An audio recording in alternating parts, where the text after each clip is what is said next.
stuffed animals on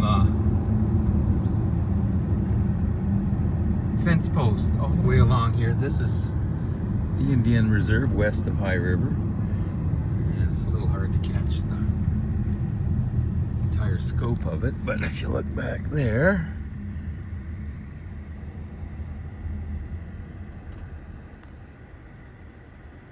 and we're a little out of focus, but all the way along here, hundreds of stuffed animals, probably in commemoration of the unmarked graves of the indigenous, or what are thought to be indigenous